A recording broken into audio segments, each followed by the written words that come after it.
तरुणाचा गळा चिरून खून, जालन्यातील शिरसवाडी येथील घटना। जालन्यातून एक धक्कादायक आणि काळजाचा थरकाप उडवणारी घटना समोर आली आहे। स्वतःच्या आईला मेसेज केला या कारणावरून एका जिवलग मित्रानं दुसऱ्या मित्राची धारदार शस्त्रानं गळा चिरून हत्या केली आहे। जालना तालुक्यातील शिरसवाडी परिसरात ही थरारक घटना घडली असून या घटनेनं संपूर्ण जिल्हा हादरलाय। निखिल वाघमारे असं हत्या झालेल्या दुर्दैवी तरुणाचं नाव आहे, तर कौतिक तांगडे असं आरोपीचं नाव आहे। विशेष म्हणजे हे दोघेही एकमेकांचे जिवलग मित्र होते। शुक्रवारी रात्री या दोघांनीही एकत्र बसून पार्टी केली।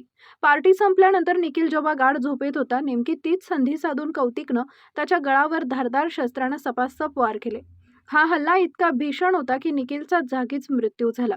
घटनेची माहिती मिळताच पोलिसांनी तातडीनं शिरसवाडी गाठून तपासाची चक्र फिरवली। गुन्हा करून पळून जाण्याच्या तयारीत असलेल्या कौतिक तांगडे याला पोलिसांनी फिल्मी स्टाईलनं पाठलाग करून ताब्यात घेतलाय। पोलिसी खाक्या दाखवताच त्यानं आपला गुन्हा कबूल केला असून पोलीस आता या प्रकरणाचा अधिक तपास करत आहेत। एका तरुणाचा अशा प्रकारे बळी गेल्यानं गावात सध्या दहशतीचं वातावरण आहे। अशा दुर्दैवी घटना जेव्हा घडतात तेव्हा समाज कोणत्या दिशेला चाललाय असा प्रश्न आता उपस्थित होतोय। आज आमच्याकडे एक फिर्याद प्राप्त झालेली होती।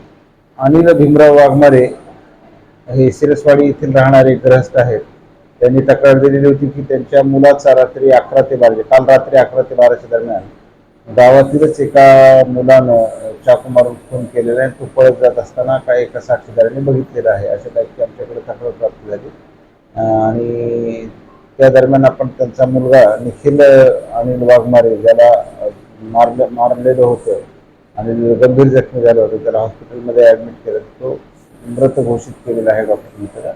म्हणून आपण 103(2) याप्रमाणे खुनाचा गुन्हा दाखल केलेला आहे। तो यातील जो आरोपी आहे विविध संघर्षग्रस्त बालक आहे। लगेच आपल्या टीम दोन्ही ॲक्टिव्हेट झाल्या।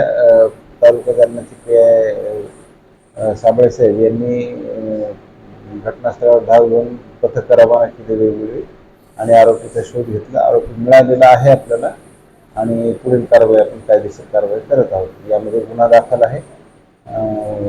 103(2) प्रमाणे हा गुन्हा दाखल आहे खुनाचा। काय कारण अजून कारण अस्पष्ट आहे, कारणाबाबत अजून स्पष्टता नाही आहे।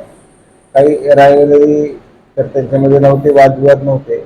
वैयक्तिक काय आहे प्रकरण, वादाचं कारण काय आहे हे समजून घ्यायला आपल्याला त्याला आता पुढे इंटरव्हेशन करू, त्यानंतर समजेल।